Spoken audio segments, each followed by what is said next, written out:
Hello, all, and welcome to the ADA 2020 Awards event. My name is Tim Thomas. I'm a member of the Northeastern Illinois chapter, a rank and file auto worker, and I am happy to be here and proud to MC this event today. Thank you for safely joining us for this special online event. We are excited to honor champions, hear inspiring speakers, and gather energy for the final stretch of the election. So sit back, grab your favorite beverage and a snack, and enjoy the program. Good evening. My name is Art Haywood, State Senator from Pennsylvania and President of ADA. Welcome to our gala celebration and recognition of honorees. We're glad that you could join us this evening, even virtually. I want you to know that ADA still stands to defend our democracy. Now we defend it from the clear and present danger of our president. But you should know that ADA chapters across this nation are sounding the alarm, engaging in actions that can save the democracy, fight for universal health care, and end systemic racism. Now, our honorees are on the battlefield for justice, and we will recognize them, and let me share some words about each of them at this point. Our first honoree is in respect to workers' rights. Today, workers' rights are being undermined daily, whether it's being denied personal protective equipment, a $7.25 minimum wage, no sick leave, health care that's just subject to employers, all making workers' lives more difficult, more dangerous. Our first award goes to Gerard, President Emeritus of the United Steel Workers. He is an amazing ally to ADA, but most importantly, to workers here and across the globe. He's been outspoken and fearless, an advocate for workers' rights. He will receive the Ruther Chavez Rights Award. Second, not only are workers' rights at stake, but truth and integrity in public office are at stake. We have a pathological liar in the office of the president, so pathological that he put on tape that he was lying to the American public about the dangers of the pandemic. Our Wechsler Integrity in Journalism Award goes to E.J. Dionne, well known and well regarded for his indispensable work at the Brookings Institute, as well as many other journalistic endeavors. He furthers our understanding of politics and what's at stake for our nation. Finally, our Lifetime Achievement Award goes to Yolanda Caraway. She has been on the battlefields for us. I do want to share that one of the greatest challenges that our nation faces is not only with climate change and women's rights, but also systemic racism. And her work at the DNC, fighting to lift up the Jesse Jackson campaign and the issues surrounding that, and much, much more, are all highly worthy of the Lifetime Achievement Award, named in honor of Wynne Newman. I want to thank each of our honorees for their work. Thank you all who are attending tonight, all those who support the work of ADA, and all those who do the work of ADA. Thank you.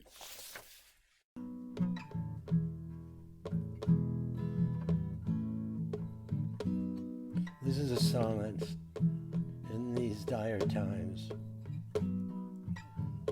that helps us remember who we are and what we stand for. Amy Isaacs. It's for you. Lift us up, make our stand, let love triumph in our land. Lift us up, make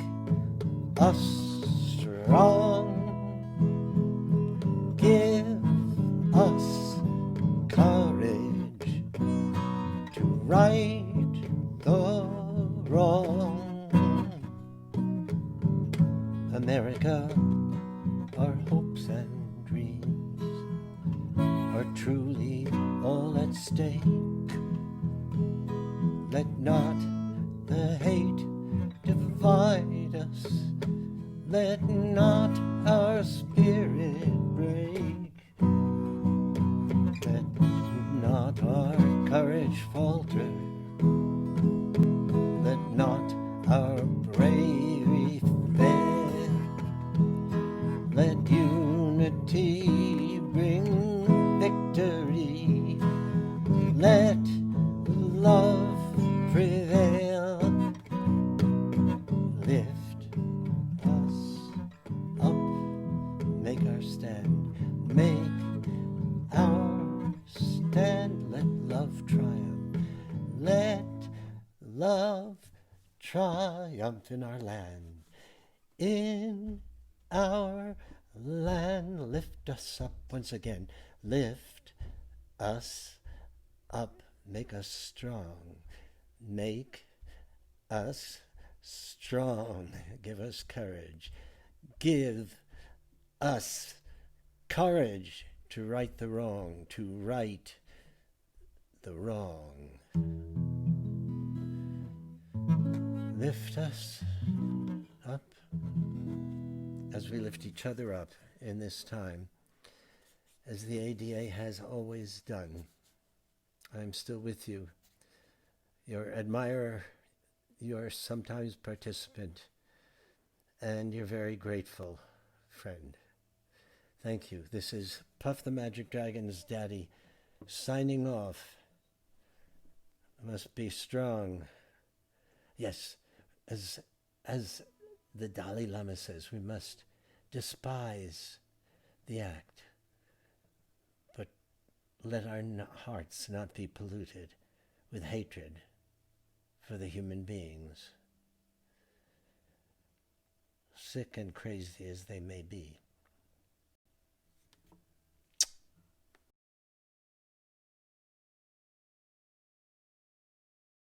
Thank you, ADA. Thanks so much for all the work you have done for so many years and that I know you will continue to do. Look, I don't have to tell anybody what you already know. This is the most important election, not just in our lifetimes, but in the modern history of this country. And this is an election that deals not just with climate change, the economy, healthcare, criminal justice reform, immigration reform. Of course it deals with all those issues. But even more fundamentally, this campaign is about whether or not we remain a democracy. Because we got a president right now who does not believe in the Constitution, does not believe in the rule of law, and is a pathological liar. So I would hope very much that all of us do everything that we possibly can to grow the voter turnout and to make sure that Joe Biden and Kamala Harris get all of the votes that they need. We can win this election, but we will only win it if all of us do the difficult and hard work that has to be done. That means getting on the phone, talking to your friends, talking to your family members, talking to your coworkers, making sure that people who often may not vote do vote in this campaign, because they have to understand how terribly important it is. So ADA, thanks so much for the great work that you are doing. Let us go forward together. Let us elect Joe and Kamala. Let us transform this country. Thank you all very much.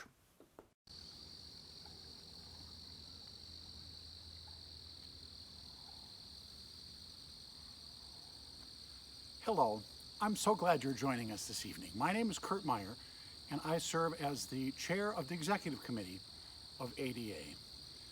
This is a disappointment that we cannot be together in person, yet it's even better because we can communicate by way of video so many of our messages with so many of our great people. And it's a thrill for me to be able to greet you from my place in Iowa, where members of my family have lived along the stream that you saw for 166 years.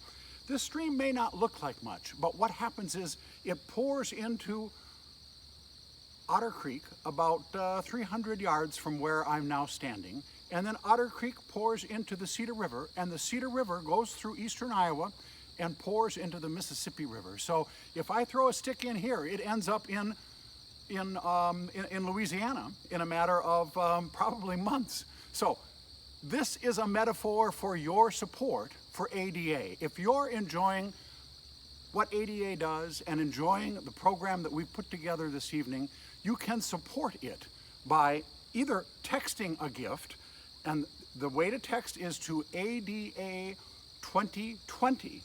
The phone number is 202-796-2201. That's 202-796-2201. Or you can make a gift online, and the address there is adaction.org/donate. Those are the two ways you can support us. Please do so, because it will go toward two important programs: the Ditch Mitch program and, of course, the Dump Trump program. Nothing is more important to me or to ADA or to those of you who are watching this evening. Thank you for your support. Thank you for your support to come.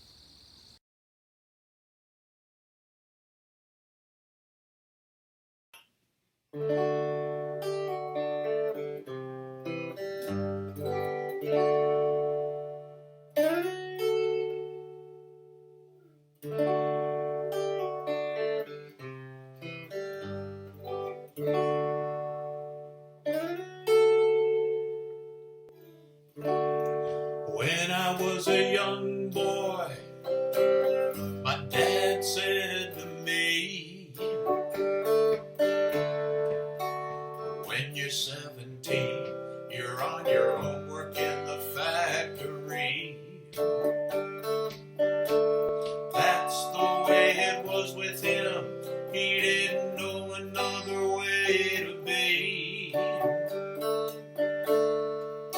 That's life like it was on the banks of Lake Erie.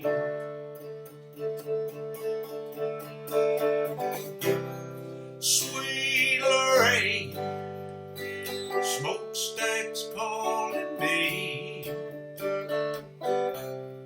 Sweet Lorraine, calling me. But Mom, she had a different plan. Said schooling was the thing for me. You don't want to spend your life working in the factory. Go on and get out of this place. See what you can be. That's life like it was on the banks of Lake Erie.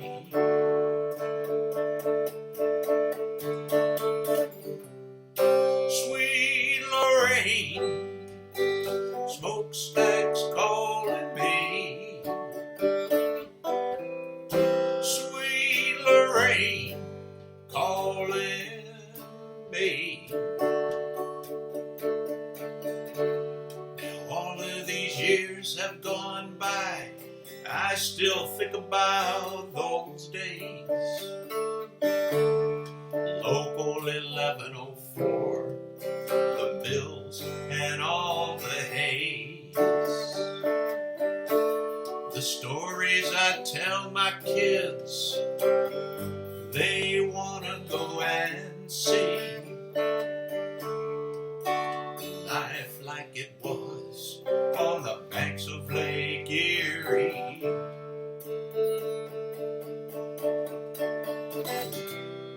Sweet Lorraine, smokestacks calling me.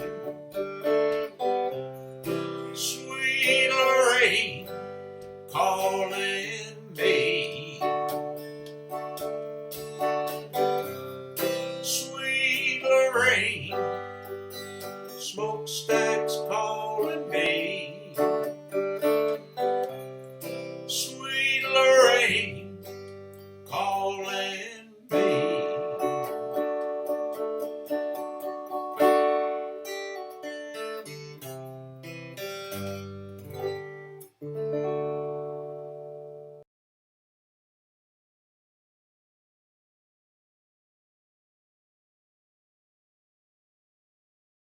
Good evening, everyone. Shortly after Franklin Delano Roosevelt passed away, Eleanor Roosevelt, John Kenneth Galbraith, Walter Reuther, Arthur Schlesinger, and Nehold Nebar came together. They wanted to honor FDR, his vision, his idealism, his dedication to working people. And since 1947, Americans for Democratic Action has kept the New Deal dream alive. It's a dream of a fair and prosperous country for everyone and the generations that come after us. Tonight, I had the privilege to honor a friend and a champion for working people. USW International President Emeritus, Leo Gerard. You know, I've always felt a strong brotherhood with Leo. Our fathers were miners, and we were miners. We both got our start in the labor movement at a young age, and we both love southwestern Pennsylvania, a place where fighting for those who work for a living just becomes part of your DNA. Leo's first job was as a copper puncher, one of the hottest and dirtiest jobs in a steel mill. It helped him prepare for a place in the history books as someone who's not afraid to get dirty and play with fire. And he used that spirit of toughness, grit, and fortitude to eventually rise to the highest ranks of his union and the labor movement, and to oversee some of the largest and toughest mergers in modern union history. Leo also made his mark on improving and expanding global unionism and fighting tooth and nail against some of the worst trade deals ever written. And throughout his incredible career, Leo's top priority has never, ever faltered: to support, strengthen, and serve working people. He's an unapologetic champion for social and economic justice. And if you're in the trenches, you want Leo Gerard to be right there with you. And today, working people are better off because Leo Gerard never, ever stopped fighting for them. On behalf of the 12.5 million members of the AFL-CIO, congratulations, buddy, on this well-deserved recognition. Let me say, historically for me, this is a real honor to get this, folks, at your organization. And it reflects back 25 years ago, or a little bit more, when I first came to Pittsburgh and attended my first meeting of the ADA. I was excited to be there. I'd heard about the ADA when I was in Canada, and I used to follow the ADA voting record of I forget what they called it at the time, that the vote card, and I would look through that. And when I got elected to be Secretary Treasurer and came to Pittsburgh, I right away wanted to get active in the ADA. Amy Isaac, she was a good mentor and got me involved, and she was a real activist. And I went to a number of meetings, but I came back and I talked to some of our folks and at the time, our general counsel, and Bernie Kleinman. I said to Bernie, I said, this ADA thing, I've been really interested in that for a long time, and I went to a couple of meetings. We need to get more people involved. We need to make sure that there's a longevity to this. And Bernie took that as a personal request, because Bernie became a very, very active member of the ADA. He became a voice for the ADA within our union and within his colleagues of other general councils, so that for me to get this reward from the ADA, this award, I should say, from the ADA is humbling experience. And I'm very, very proud and honored to get this award, along with EJ and Yolanda, that you've made some really good choices other than me. That EJ is another person whose writings I'd followed, regardless of where I was, whether I was in Pittsburgh or somewhere else. I would look at seeing what he had written recently, and he was always very, very what's the right word? Intellectually sound in his recording, or his writings. The other, I want to pay tribute to my friend, Rich Trumka. It was very nice comments that Rich made on my behalf, probably much more than I deserve. Rich is really, in my view, one of the foremost labor leaders in the country, being such an active and strong voice. Let me also say that, Don, I don't know if this will resonate, but we're doing this video on the day after the death of Ruth Bader Ginsburg. And I was watching television last night when it came on as a breaking news. And to tell you the truth, I was stunned that maybe because she's had so many illnesses and fought them all off, I, like many others, might have thought that she was invincible. And I've, to be, again, very candid, since I saw that on breaking news last night, I don't think I've had many hours of good sleep. It's just agonizing to think what could be. And I said to my wife this morning, I said, you want to get really scared? Let me scare you. Imagine that Trump gets to appoint another Supreme Court justice. Imagine that we don't take over the Senate, and imagine that Trump gets elected president for another term. If that don't scare you into action, I don't know what will. There's no way that in this country we should have to worry about the Supreme Court. There's no way that we should have someone at the head of the Senate like Mitch McConnell that has no integrity whatsoever and is a power-hungry stooge and is going to do tremendous damage to the court and to the country. And labor movement, women's movement, anti-poverty movement, civil rights movement, every progressive organization needs to get up off their ass and get busy working. And we need to make sure that we make, if there are any senators that plan on voting for a McConnell appointee or a Trump nominee, we need to go after those Republican senators that would be gutless and dishonest like we've never done before. The ideal would be to beat the Republicans, take back the Senate, take back the presidency, and bring in legislation that would deal with the issue that Ruth Bader Ginsburg fought her whole life: equality for everyone.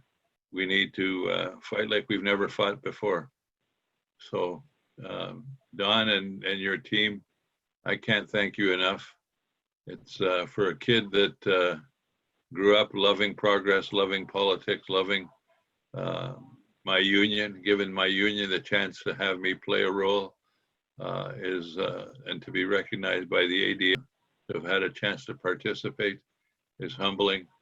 And I want to thank you and acknowledge my co-recipients, EJ, Dionne, and Yolanda, and my good friend Rich Trumka for saying such kind words about me. And when Don, I remember when you first called me, I was looking forward to coming to the dinner and having the festivities and getting to mix with people and do all that. Then came COVID, and one of the things that scares the hell out of me, in addition to what I said about Trump, we still have the fight for the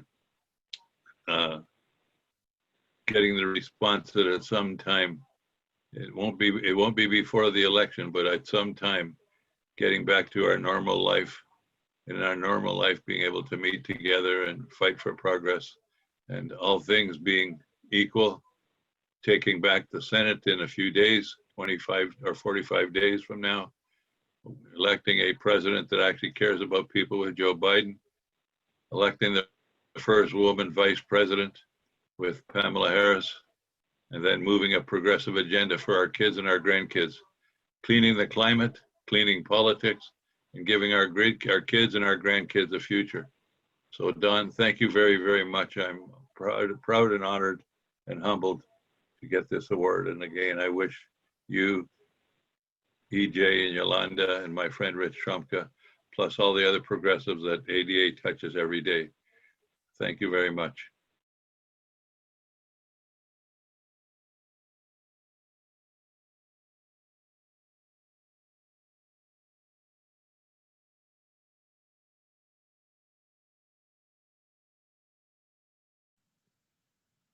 I'm Sherrod Brown. It's an honor to represent Ohio in the United States Senate. Thank you especially to Don Cussler. He and Mary have waged such an important fight for a more progressive America. Thank you to the ADA to invite me to tonight's virtual gala. Thanks for the important work you do every day as an organization for decades to advocate for a more just society, to fight back against this administration's attacks on our democracy. It's great to see the ADA honor these leaders in our fight for justice for workers. People like my longtime friend, one of my heroes in the labor movement, Gerard, who's been fighting for the dignity of work his whole life and has made such a positive impact on our country. Leo, thank you for that. In politics and government, it always gets down to whose side are you on? Are you on the side of Wall Street and the wealthy, or are you on the side of workers and the people who make this country work? The future of our democracy undoubtedly is at stake in 2020. It's why it's so important that all of you at ADA keep speaking out the way you have. Your voices are important as we fight this administration's sabotage of our healthcare as they continue to lie about it every single day. It's important. Your voices are important as we fight for social justice and racial justice. Again, as they try to inject bias and prejudice and racism so much in the public debate. Your voices are so important as we take on the Wall Street business model that has done such damage to our families and to our communities. Too often they treat workers as expendable. I remember speaking to a grocery store worker a couple months ago in Cincinnati who said, they call me essential, but I feel I'm expendable because they don't pay me very well. They don't protect me on the job. There are millions of essential workers like that, more likely to be women than men, more disproportionately people of color, and almost always paid inadequately for what they are worth to us as a country. Together, we're going to expand democracy. We're going to give power to people who haven't had a voice. It's what a progressive is all about, giving power and voice to people who don't have much power and don't have much voice in the government. And we build a better system centered on the dignity of work. So all of you, make sure you vote, make sure your friends and family are registered to vote. Go out and find 10 people and ask them and work with them so they can make a plan to vote. It's essential this year in so many ways. I'll close with my favorite Dr. King quote, which is taken from his letter from the Birmingham jail. Dr. King said, progress never rolls in on the wheels of inevitability. Progress never rolls in on the wheels of inevitability. The ADA understands that. You've understood that for decades as you advance progress every single day with your activism, your outspokenness, and your commitment to justice. Don, thank you so much. Thanks to all of you.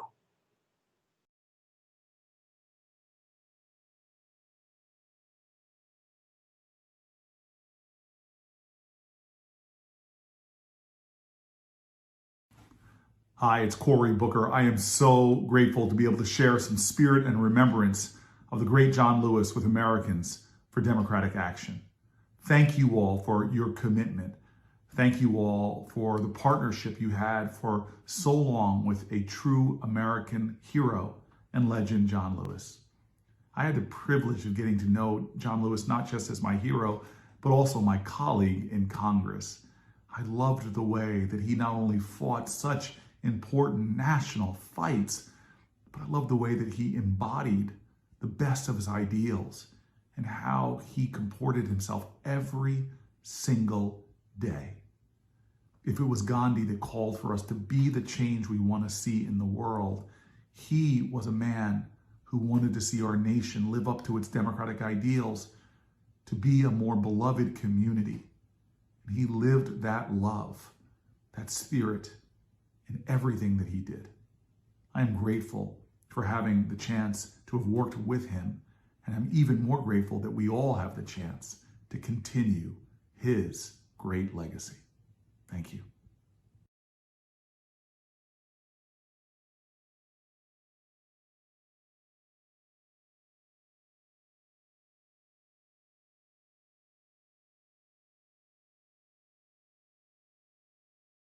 Aloha, everyone. This is Senator Mazie Hirono.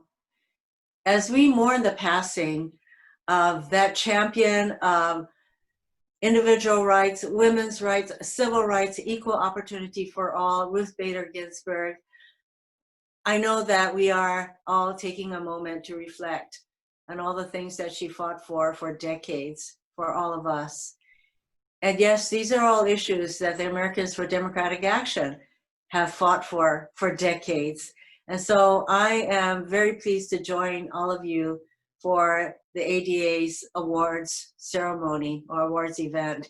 I congratulate all of the honorees for this event, and in particular, I want to acknowledge the honoring of my good friend, John Lewis, who only recently we have been mourning as another champion and an icon for civil and individual rights. Again, the ADA has been at the forefront on all of these issues for decades, and I thank you for continuing that fight and staying the course, more important now than ever before.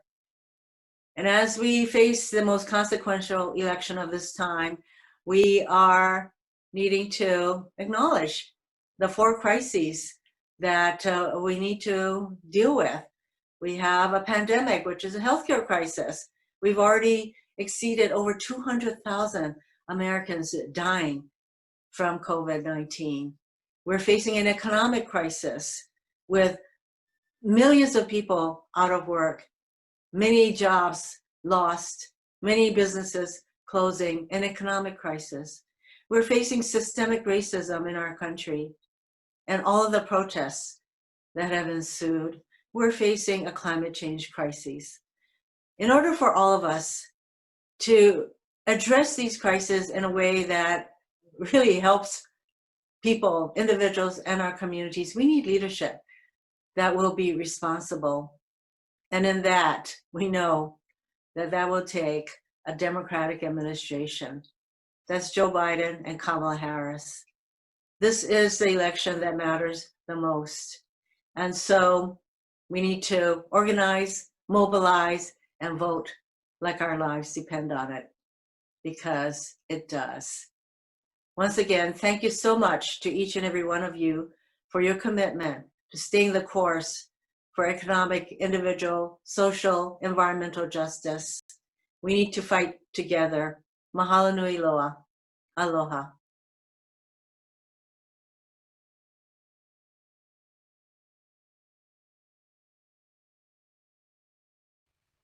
Hello, everyone. I'm delighted to join you this evening. Thank you to Americans for Democratic Action and to this evening's honorees and participants for all you do to stand up for social, economic, and racial justice, for sustainable environmental policies and smart foreign policies as well. I think you know this work has never been more important. And it means a lot to have leaders like ADA waging these fights, not only at election time, but year-round. This organization is one that has really been admirable for so long. For starters, you have a terrific history, and I've been grateful to have your support in my campaigns. But tonight I have a very special privilege. I get to introduce Yolanda Caraway, an entrepreneur, author, and brilliant strategist, as well as a really good friend. She has worked with everyone from Fortune 500 companies to government agencies to presidents, helping to shape policies, craft messages, and bring diverse groups of people together to tackle some of the biggest challenges we face as a country. Whenever I know that Yolanda is involved, I know you're going to hear smart commentary, bold ideas, bottomless expertise. You're going to hear from someone who really walks the walk.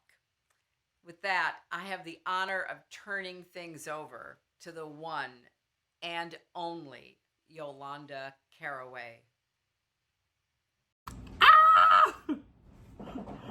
Hillary! Oh my God, when they told me you were going to introduce me, I almost lost it. Let me get myself together.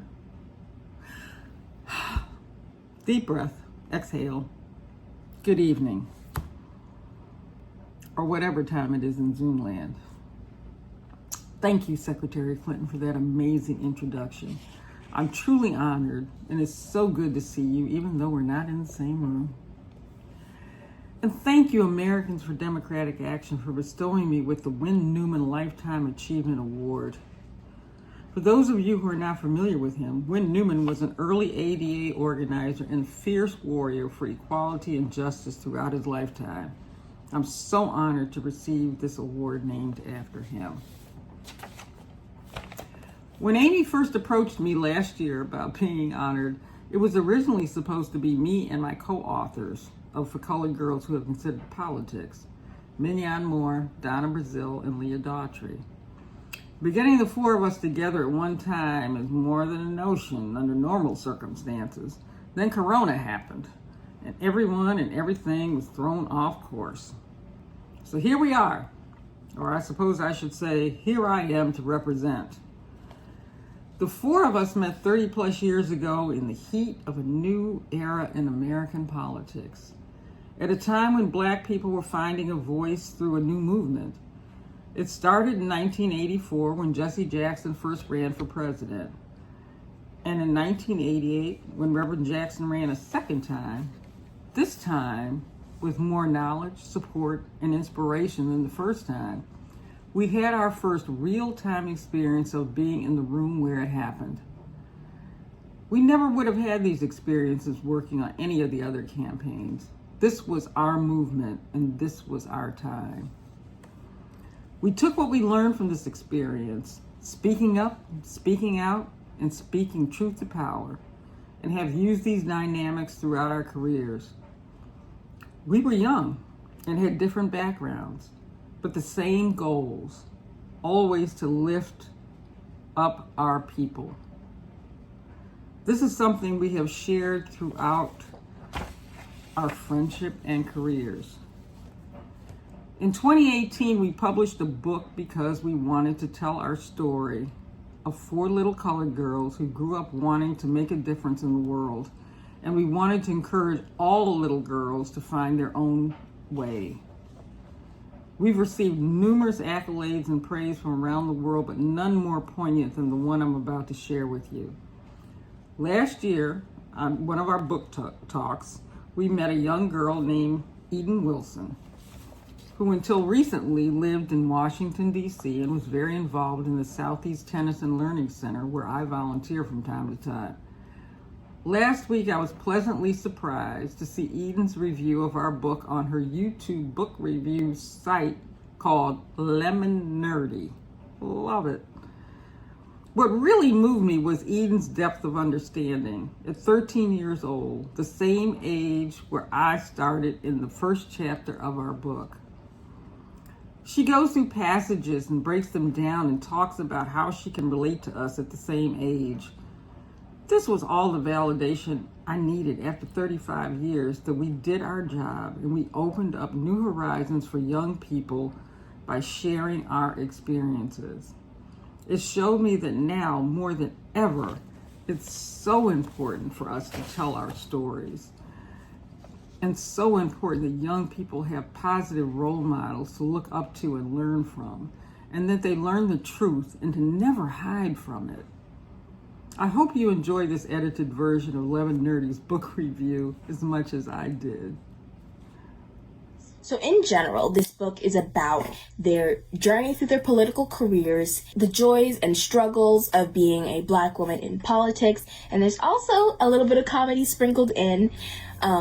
I thought Donna was really, really funny, and it's just really, really nice to hear stories of Black women making their way up, because I feel connected to them somehow.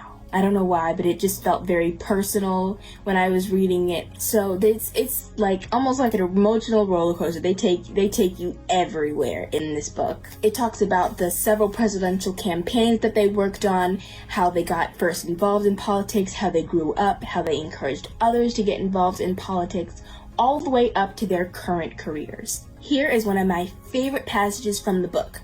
This one is from Yolanda Caraway. Yolanda adds that planning an inaugural with the Republicans still in office presented unique challenges.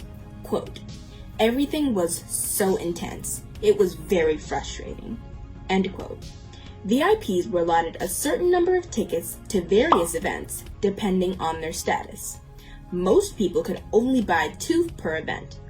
But, as Yolanda remembers, quote, every day there was somebody who wanted more than 2 tickets. We had people who wanted to buy whole tables and multiple tickets for events. Every day, Camellia would go into the huge room that housed all of the computers used to handle ticket sales, to add people, to change the numbers, and every morning it never failed.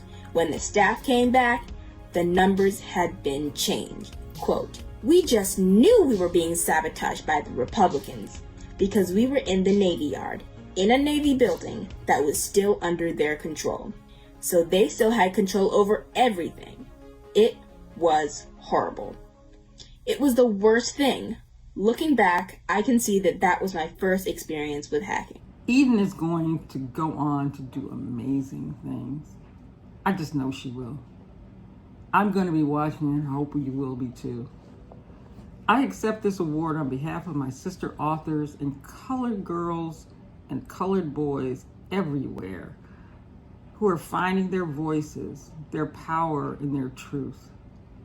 And a heartfelt thank you to Americans for Democratic Action for valuing us and our work throughout our careers. This is why we do what we do. Thank you.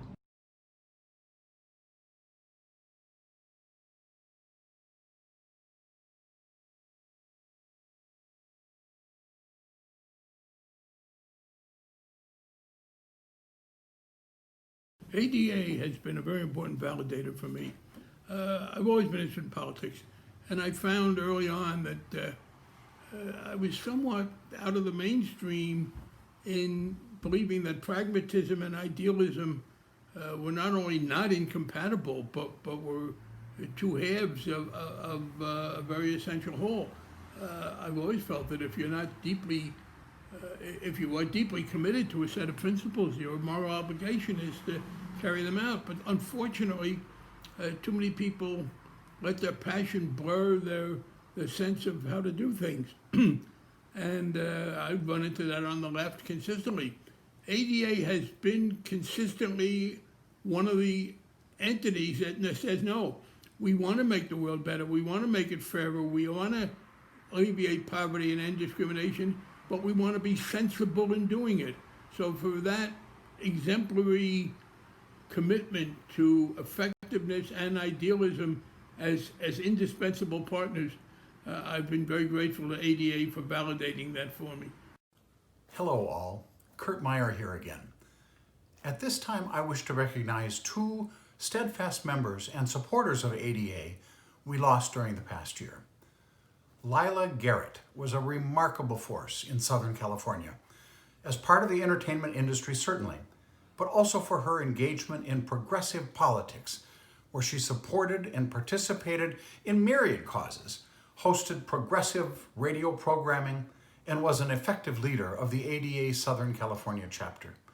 ADA mourns her passing. Howard Croft struck a balance between being an outspoken, forceful union organizer and being a caring, empathetic mentor to dozens of activists. He played this role as a leader in the Greater Washington, D.C. ADA chapter for decades. Again, ADA mourns his passing.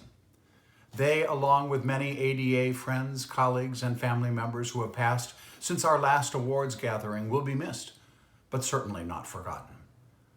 Now, I wish to recognize some of our donors for their generosity to ADA through gifts in support of this event.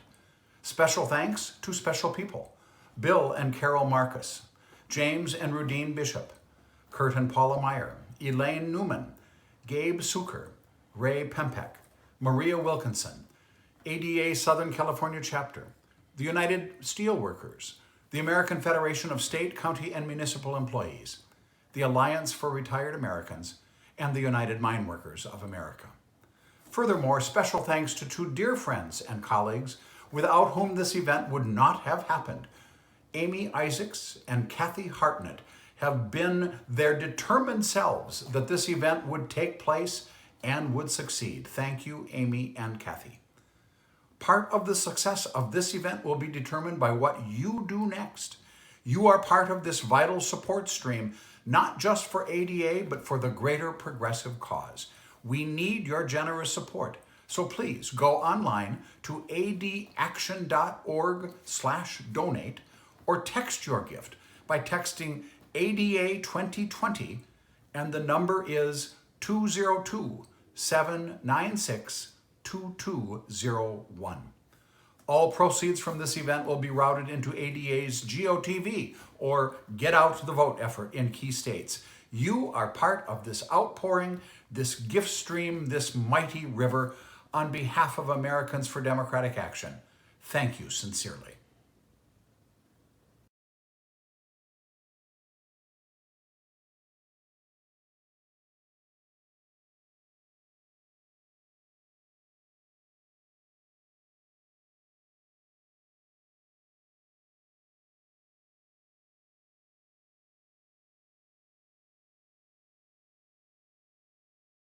Hi, I'm Steve Roberts.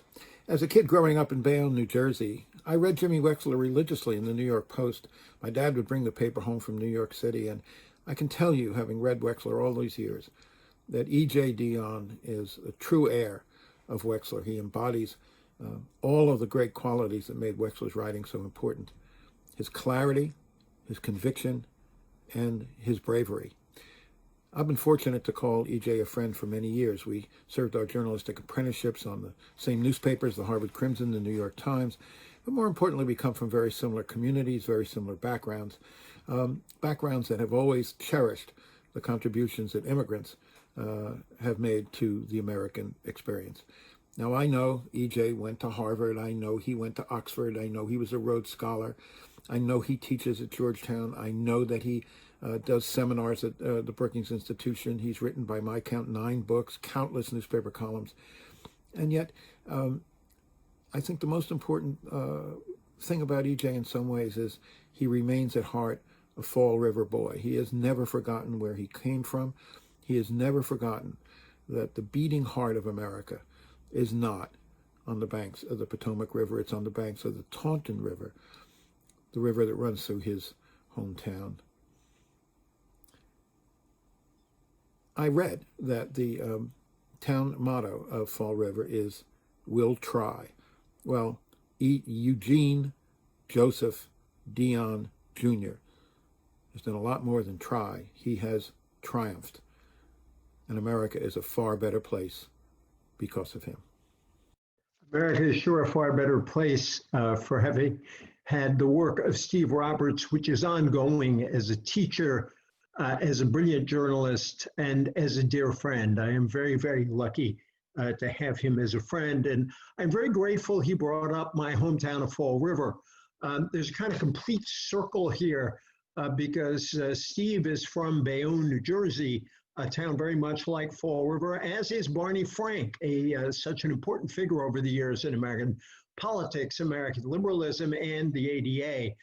Steve and Barney were friends in Bayonne, and Barney, the kid from Bayonne, also represented my hometown of Fall River, Massachusetts, and was always attuned to a place that was a mill town, a proud mill town that had been battered by changes in the economy, a union town that understood the importance of collective action. And Barney was a great figure in that town. And so I think of Barney and Steve and I as linked in important ways, and I'm very grateful for that link. I'm also deeply grateful to be honored by Americans for Democratic Action. Think of those words. It is really one of the best named organizations in the world. We are proud to be Americans. We are proud to be Democrats, all of us in the small d sense, many people obviously on this call in a large d sense too. But it's not just being democratic, it is believing in democratic action. And some of the figures in the ADA, like Jim Wexler, and I cannot tell you how honored I am to receive an award named after Jim Wexler. People of the ADA have always believed that action practical action, realistic action, but action rooted in hope was so important. I thought I might read because I think this so perfectly captures what the ADA is about and what I pray that some of the work I do might be about. Richard Parker, a former president of this organization, as many of you know, wrote a great biography of John Kenneth Galbraith. And what he said about Galbraith, I hope might be true of the work I do, and I think it's an aspiration for the work all of us might do. Richard wrote, Galbraith has also maintained an optimistic belief that human beings construct the world they live in, and that human reason, cognizant of human limits and attuned to the claims of power and privilege, yet committed to creating a world that seeks to expand freedom and security, justice and hope, equality and compassion, can continue to gain ground.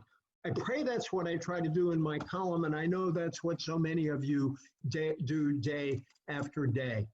Jim Wexler once said in a rather difficult encounter with the great beat novelist Jack Kerouac, also, by the way, Jack Kerouac hailing from a New England mill town, Jim Wexler said, I believe in the capacity of the human intelligence to create a world in which there is love, compassion, justice, and freedom.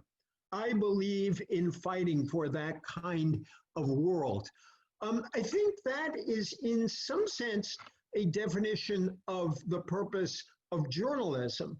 And Wexler also said, and this gets closer to home, I think, he said, it was said some time ago, Wexler once wrote, that the function of a newspaper is to comfort the afflicted and afflict the comfortable.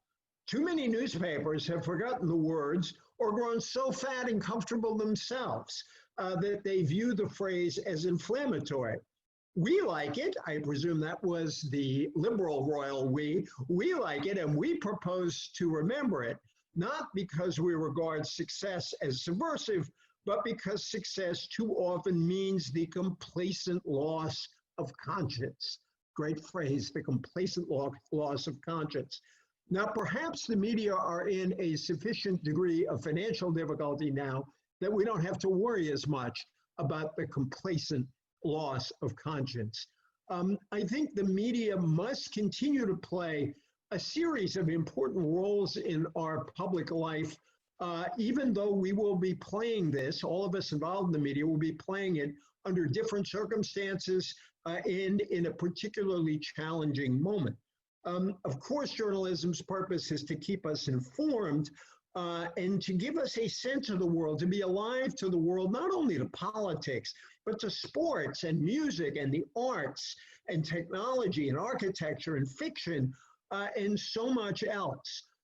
But it's also the purpose of journalism to hold the powerful and, yes, the privileged accountable. I think it should be a thing on our minds as we contemplate the future of journalism, that countries with a free press tend to have far lower rates of corruption than countries that lack a free press. I don't think that should surprise us. All of us behave better when we know that somebody's eyes are upon us. And when it comes to the public interest, we need journalism's eyes upon us. And this era we live in right now is such a reminder of how important that is. But journalism also exists to promote conversation, to promote argument. I think we are challenged right now by media bubbles where it's said that people live only in the world that reinforces their own opinions. I actually like getting hate mail, not because I like being yelled at, but because it suggests that somebody who deeply disagrees with me is engaging with me nonetheless. I think my hate mail is proof that we don't live only in media bubbles, but I think that is a problem. I think we face a severe challenge to the local media, as my colleague Margaret Sullivan has written. Large national and international outlets like the Washington Post and the New York Times and the Wall Street Journal and a few others can maintain their financial viability. I worry deeply about local newspapers in small and medium-sized places, because local accountability, the accountability of local government, depends on their health. And as Margaret Sullivan, my colleague, has written, we need to pay attention to how to strengthen those forms of journalism. Lastly, we need more reason in journalism. We need to be trying harder than we do to present arguments in a way that appeals beyond only the side that we agree with. There are times when I know I write simply to reinforce people in their view because I think their view must be reinforced. There are times when I write with extraordinary passion, most recently about the fight over a Supreme Court seat, which I see as a fight for democracy itself. But I hope we can also argue in ways that might reach imaginatively into the minds of others to at least get them to have second thoughts about their own views if they disagree with us, and also just to pull people into the public argument. Because in a democracy, argument is the lifeblood. Argument is essential to moving forward. We shouldn't worry about argument. We shouldn't even worry about people occasionally getting angry at each other. We should worry a great deal about people writing each other off, ruling each other out, or God forbid, denying anyone their right to participate in the work of our democracy and the arguments that bring it forward. I love ADA for its tradition. I also love it because so many of the people involved in its founding and the people who have continued its work over the years are people who believe in both realism and hope. And one of the founders of ADA is one of my heroes. I just recently taught him to my students, and that is Reinhold Niebuhr. I think Reinhold Niebuhr was someone who always taught us that if we are not realistic about the world, we will not make progress in the world. But he always preached that we must have hope. Hope is not some emotion. Hope is a virtue. Hope says that we see the possibilities on the other side of the present, even a present that is filled with as many dangers and troubles and challenges as ours is. Even a world in which there are as many injustices and as many people left out as ours is. And so I want to close with what is, and I'm sure many of you know this, one of my very favorite Reinhold Niebuhr aphorisms. Reinhold Niebuhr famously said that our capacity for justice makes democracy possible. Our capacity for injustice makes democracy necessary. We manage to create democracy because we aspire to justice, we aspire to participation, we aspire to the equal dignity of every person. But we need democracy, a system that allows accountability, that allows us to throw the bums out, whoever the bums might be, that allows us to change course, that allows us to correct ourselves because we can become unjust, because power can be abused. And so I salute all the people on this call, all the people who have been involved in ADA from beginning to the current day, for caring about democracy. It is the product of our desire for justice, and we need to fight for it, because in fighting for democracy, we are fighting against the injustices of our time. Thank you for this award. I cannot tell you what a great honor it is, and God bless you all in your work. Thanks again.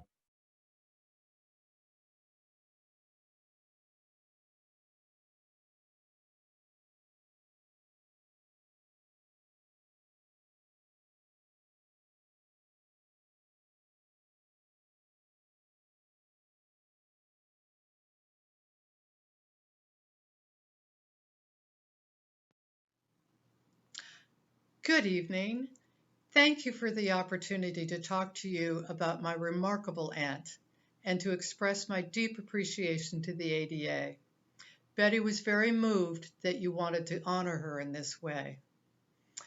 I was asked, as an activist, what would Betty be doing today? And my answer is exactly what she did every day of her life. Betty did not need to be told that Black Lives Matter, that women deserved parity, that love is love. She championed these and other causes from the time she was a teenager. Today, she would still be agitating for progressive causes, writing and calling her representatives, urging others to run, to lobby, to protest, to protect the vote. Right now, she would be preparing her carefully researched picks for the election that countless friends and acquaintances have relied upon to cast their own votes over the years. Betty guided many along their political path, whether it was for elected office or social causes, or simply becoming more politically engaged.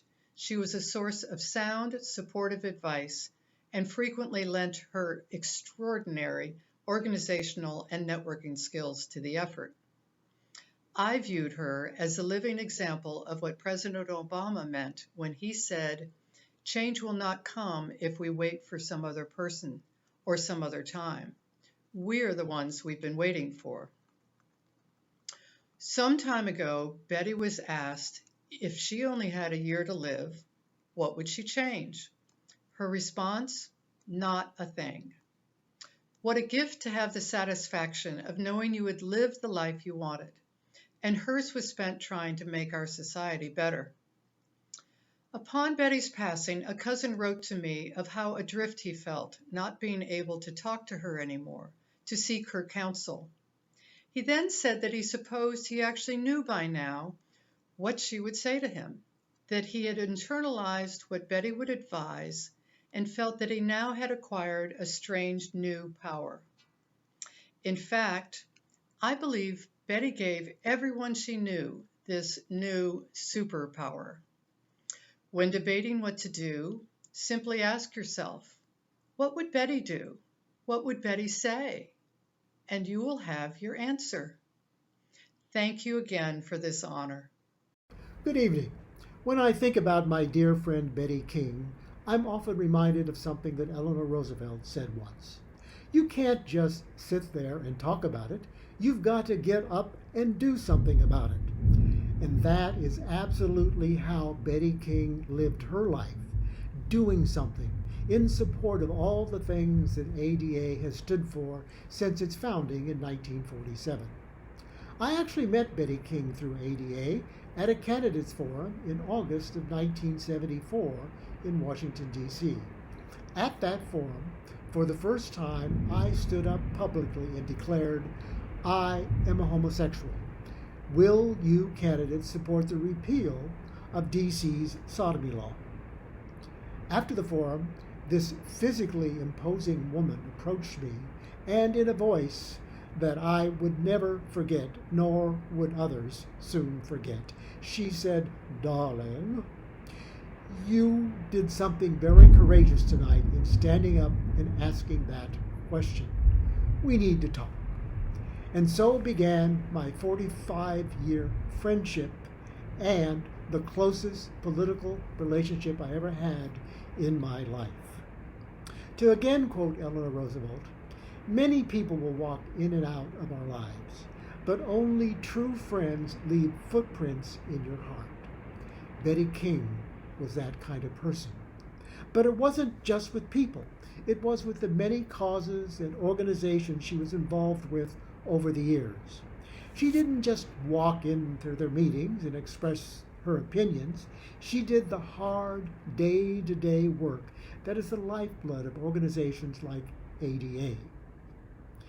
Betty was always willing to express her opinions, but she also was the first person to raise her hand in support of doing whatever task was at hand to help an organization like ADA with its wide-ranging efforts to promote social and economic justice.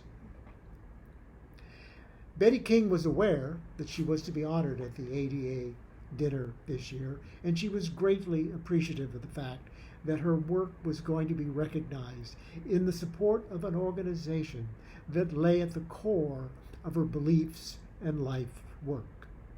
Sadly, Betty slipped away on February 23rd. When Eleanor Roosevelt died, Adlai Stevenson famously said she would rather light one candle than curse the darkness.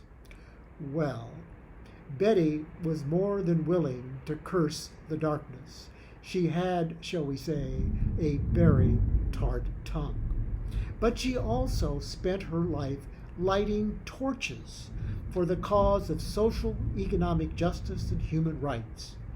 Tonight, I join countless of Betty's friends and family members in thanking ADA for your recognition of her many contributions to this organization and its enduring fight for liberal progressive values in America. Thank you. Hey ADA friends, I'm so sorry we can't be together in person for the banquet this year, but my emphasis is on the action of ADA, Americans for Democratic Action. How many people will you commit personally to get to vote and vote early before November 3rd? I'm into beating Donald Trump by 10-20-2020. What do you think? 2 weeks before Election Day. You can even send me a list of everybody you got to vote early. That would be awesome. Let's go get a new government that reflects our values. Thanks. Lift us up, make our stand, let love triumph in our land. Lift us up, make us strong, give us courage to right the wrong. America, our hopes and dreams are truly all at stake. Let not the hate divide us, let not our spirit break, let not our courage falter, let not our bravery fail, let unity bring victory, let love prevail. Lift us up, make our stand, make our stand, let love triumph, let love triumph in our land, in our land. Lift us up once again, lift us up, make us strong, make us strong, give us courage, give us courage to right the wrong, to right the wrong. Lift us up as we lift each other up in this time, as the ADA has always done. I want to thank you again for tuning in, for your activism, and for your support. That support is invaluable to our work for progress. So please share this presentation with your friends. Remember, you can add to the support at adaaction.org/donate or by texting ADA 2020 to 202-796-2201. Thank you and have a great evening.